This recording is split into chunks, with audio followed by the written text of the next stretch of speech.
نشین خواتین ملت،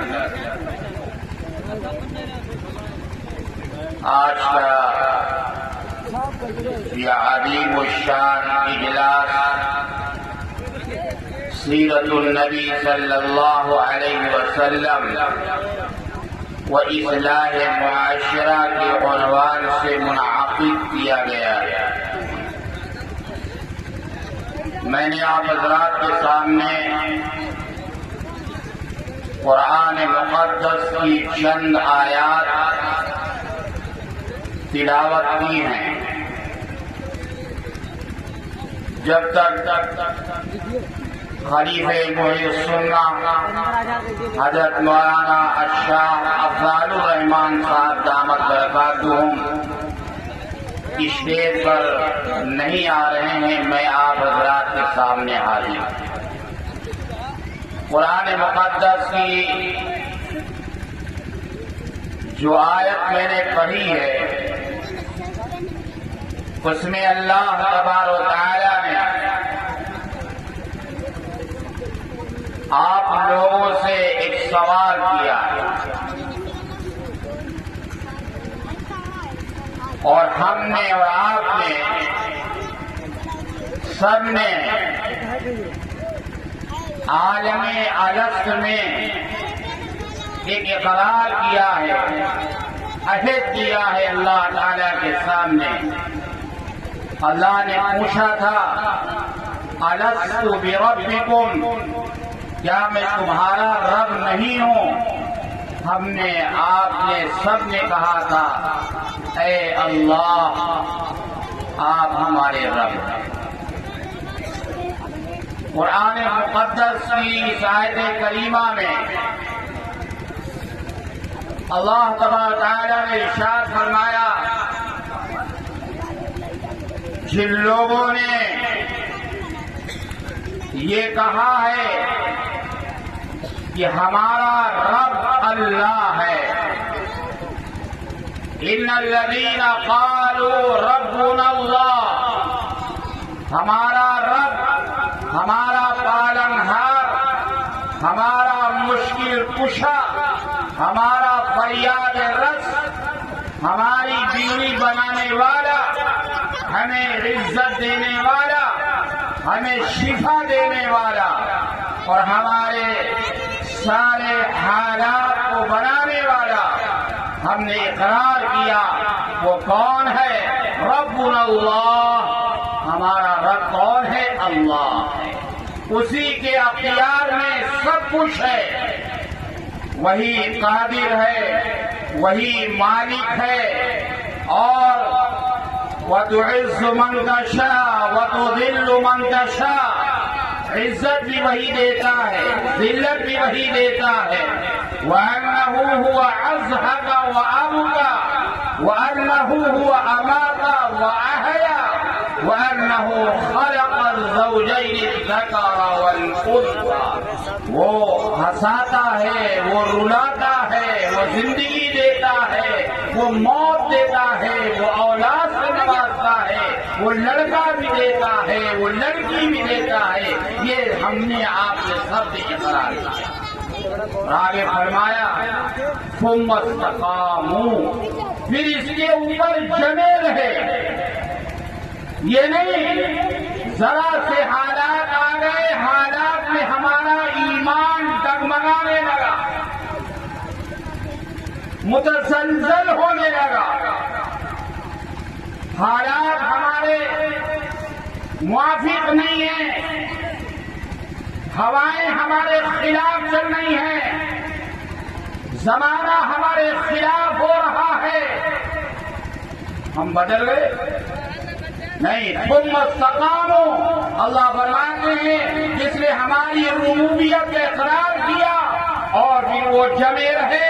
ہوائیں مخالف ہیں، حالات مخالف ہیں، زمانہ مخالف ہے، ہر طریقے سے ہمیں آزمایا جا رہا ہے، لیکن ہم یہ کہتے ہیں ہم سب کچھ قربان کر سکتے ہیں، لیکن ایمان پر استقامت اور ایمان پر ہمارا جماؤ اور ایمان پر ہمارا جمنا، ہمارے قدم ایمان سے متزلزل نہیں ہے۔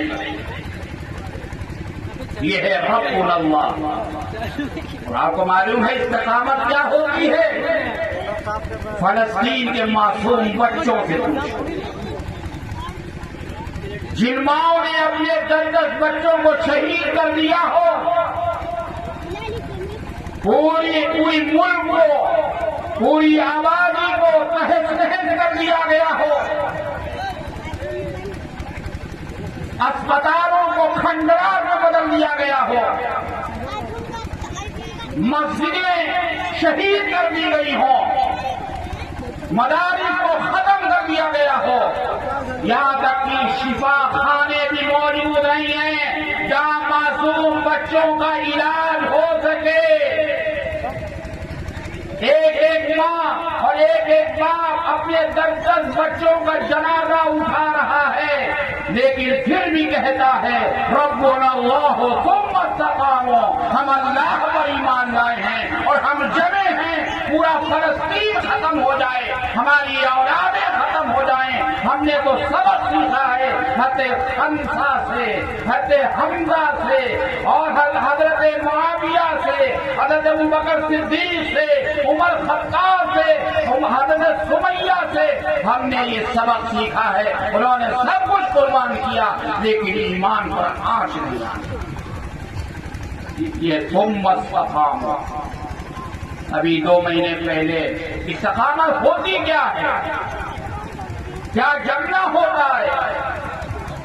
جس ماں نے اپنے پیٹ میں 9 مہینے رکھا ہو، جس ماں نے وہنن علی وہنن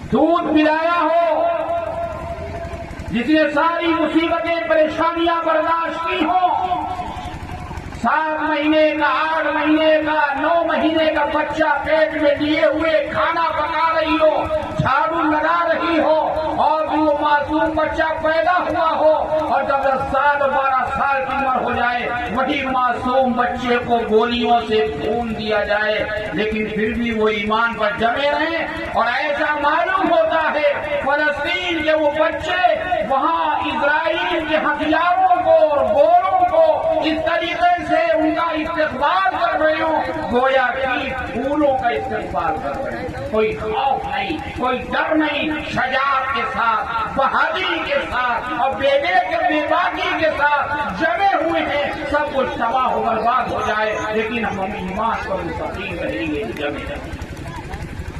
استقامت ہے۔ آج تو ہم ذرا سی بات میں ہمارا ایمان متزلزل ہو جاتا ہے۔ اگر شادی ہونے کے بعد 6 مہینے گزر گئے، ہمارے گھر میں بچہ نہیں ہوا، تو ہم کہاں کے چکر لگاتے ہیں، اللہ کا ایمان ہمارا ختم ہو جاتا ہے۔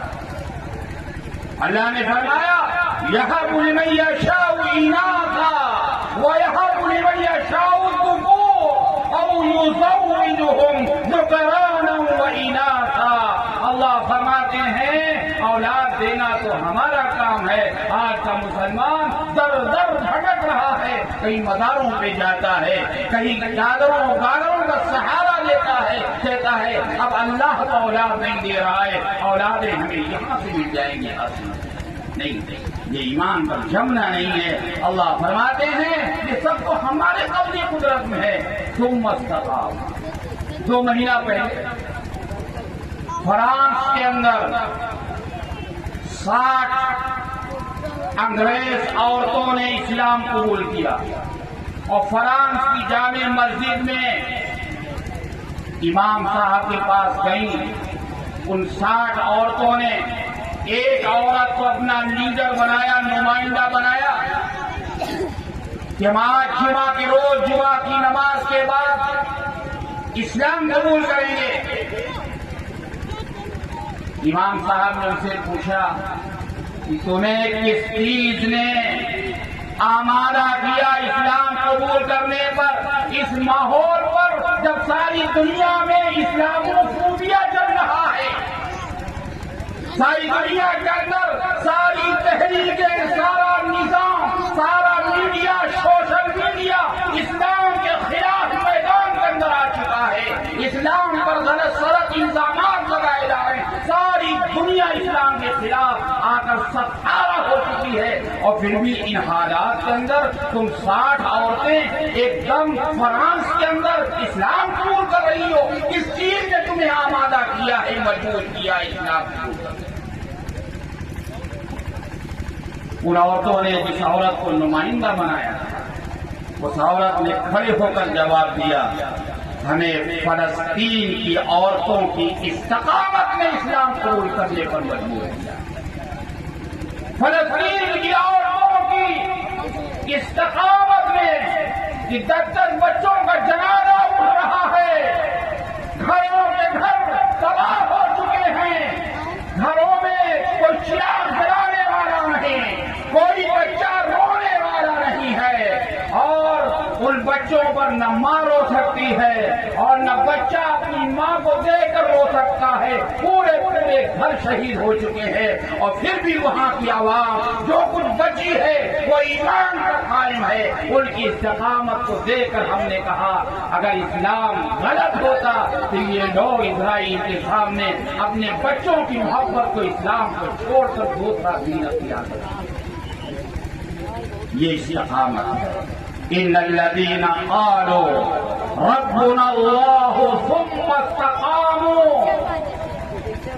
ہمارا رب اللہ ہے اور پھر ہم اللہ ہے، پھر ہم جم بھی گئے کچھ بھی ہو جائے ہم جمے ہیں اور جمے رہیں گے.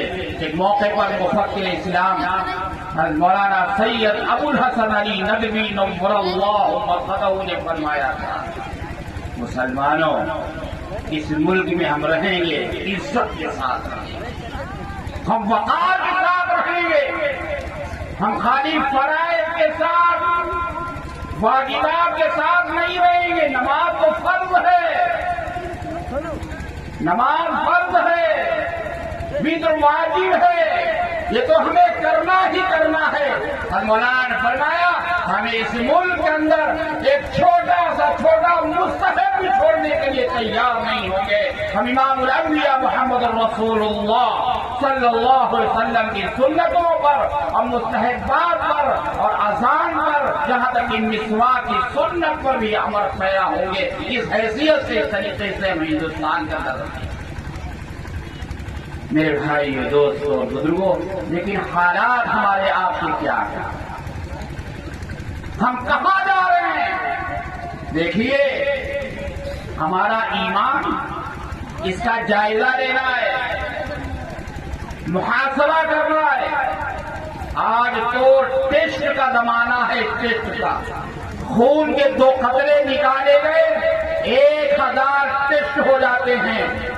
ڈینگو، بخار، ملیریا، ٹائیفائڈ، پتہ نہیں کتنی جانچیں 2 قطرے خون کے اندر ہو جاتی ہیں. اسی طریقے سے ایمان کو جانچنا ہے، اپنے ایمان کو جانچنا ہے. اگر ہمارا ایمان صبح اذان ہوتی ہے اللہ اکبر اللہ اکبر، اللہ سب سے بڑا ہے، الصلاۃ خیر من النوم، نماز سونے سے بہتر ہے. اگر ایمان ہمارا اور اذان ہماری ہمیں فجر کی نماز کے لیے مسجد میں نہ لا سکے تو ہمارا ایمان کمزور ہے، ہمارا ایمان کمزور ہے. اگر ایمان ہمارا سود سے نہ روک سکے تو ہمارا ایمان کمزور ہے. اگر ہمارا ایمان رات کی تنہائی میں ہم موبائل لیے ہوئے پڑے ہیں اور گندی تصویریں دیکھ رہے ہیں، فحش میوزک سن رہے ہیں، گندے ڈانس دیکھ رہے ہیں، اور جو ہمارے جذبات کو فرنگیز کر رہی ہے، ہمارے ایمان کو چیلنج کر رہی ہے، تو اگر ہمارا ایمان ہمیں اولیانیت سے نہیں بچا رہا، ہمارا ایمان ہمیں بدنظری سے نہیں بچا رہا، ہمارا ایمان ہمیں دفتر میں رشوت لینے سے نہیں بچا رہا، تو سمجھ لیجیے یہ ایمان جنت کے راستے پر نہیں ہمیں جہنم کے راستے پر لے جا رہا ہے، اور یہ ایمان ہمیں جنت کے راستے پر نہیں لے جا رہا ہے۔ ایسے ایمان کی ضرورت نہیں ہے۔ ہمارا ایمان اگر اللہ کے نبی امام الانبیاء محمد الرسول اللہ صلی اللہ علیہ وسلم کے طریقوں پر نہ لے جائے، اولیاء کرام کے طریقوں پر نہ لے جائے۔ آج اولیاء کرام کی زندگی اور سیرت ہماری زندگی سے نکل چکی ہے۔ ہم جو ہے اللہ والوں کا طریقہ ہماری زندگی سے نکل چکا ہے۔ یہ اللہ والے جن کے ذریعے سے ساری دنیا کے اندر بالخصوص ہندوستان کے اندر جو ایمان آیا، جو اسلام آیا، وہ لوگ جھوٹے ہیں، تاریخ کو توڑ مروڑ کر پیش کر رہے ہیں۔ جو کہتے ہیں کہ اسلام تلوار سے پھیلا ہے، اسلام بزرگوں کے کردار سے پھیلا ہے، اسلام بزرگوں کے اخلاق سے پھیلا ہے۔ مولانا علی میاں صاحب نقوی رحمۃ اللہ علیہ نے ایک عجیب بات لکھ دی ہے۔ کیا بات لکھی ہے؟ فرمایا ایک خواجہ معین الدین چشتی اجمیری رحمت اللہ علیہ کا کیا لکھا؟ ایک خواجہ معین الدین چشتی اجمیری رحمت اللہ علیہ جو اجمیر کے اندر آرام فرما رہے ہیں، ان کا احسان ہندوستان کے جو مسلمانوں پر ہے وہ 1 سال کے لیے نہیں، 2 سال کے لیے نہیں، 5 سال کے لیے نہیں، قیامت تک کے لیے مسلمانوں پر احسان رہے گا خواجہ معین الدین چشتی اجمیری رحمۃ اللہ علیہ کا، جن کی اخلاق سے اور جن کی کرامات سے اسلام ہندوستان کے اندر پھیلا ہے۔ تلوار نہیں ہے، کہ ہمارے بزرگوں کے کردار سے آج ان بزرگوں کی زندگیاں، ہمارے ان بزرگوں کے حالات ہماری زندگی سے نکل چکے ہیں۔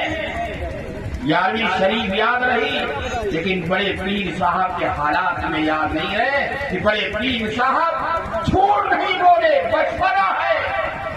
بوڑھے لوگ جو ڈانٹا ڈالتے تھے بچپن کے اندر، انہوں نے کہا ہماری والدہ نے سچ سکھلایا ہے، ان کی سچائی کی وجہ سے، ان کی صداقت کی وجہ سے سینکڑوں ڈاکو جو ہے وہ ایمان لے آئے، اسلام لے آئے، توبہ کی انہوں نے کہا ایک چھوٹا سا بچہ یہ جھوٹ نہیں بول رہا ہے، اپنی ماں کی بات مان رہا ہے، اور ہم اللہ اور ہمارا ایمان ہے، ہم مسلمان ہیں، ہم رات بھی اللہ کی نافرمانی کر رہے ہیں، امام الانبیاء محمد رسول اللہ صلی اللہ علیہ وسلم کی نافرمانی کر رہے ہیں۔ آج جھوٹ ہمارے گھروں کے اندر آ گیا، ہم جھوٹ اپنے بچوں کو سکھلا رہے ہیں۔ میرے بھائیوں، یہ جھوٹ جو ہے ہمیں جہنم کی طرف لے جانے والا ہے۔ الصدق ينجي والكذب يهلك، قال النبي صلی اللہ علیہ وسلم، اللہ کے نبی صلی اللہ علیہ وسلم نے ارشاد فرمایا سچ جو ہے وہ نجات کے راستے پر لے جاتا ہے، جنت تک لے جاتا ہے، اور جھوٹ جو ہے وہ ہلاکت کے راستے کی طرف لے جاتا ہے۔ اس لیے جھوٹ بولنا یہ نفاق کی علامت ہے۔ اللہ کے نبی امام الانبیاء محمد الرسول اللہ صلی اللہ علیہ وسلم نے جھوٹ سے منع فرمایا۔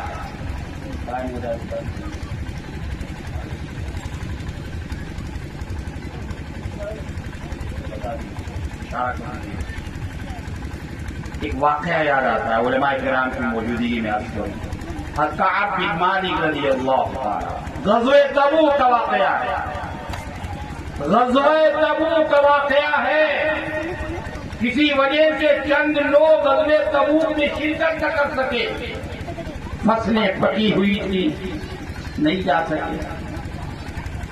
کعب بن مالک رضی اللہ تعالی عنہ انہی لوگوں میں اللہ کے نبی صلی اللہ علیہ وسلم کی خدمت میں حاضر ہوئے، یا رسول اللہ صلی اللہ علیہ وسلم، میں سوچتا رہا آج نکل جاؤں گا، لیکن یا رسول اللہ میں نکل نہ سکا، میں جھوٹ نہیں بول سکتا، میں سچ بتلا رہا ہوں۔ اللہ کے نبی محمد رسول اللہ صلی اللہ علیہ وسلم نے ارشاد فرمایا تمہارے سلسلے میں جو فیصلہ آسمان سے ہوگا وہ اللہ فرمائیں گے، اللہ کی طرف فرمائیں گے۔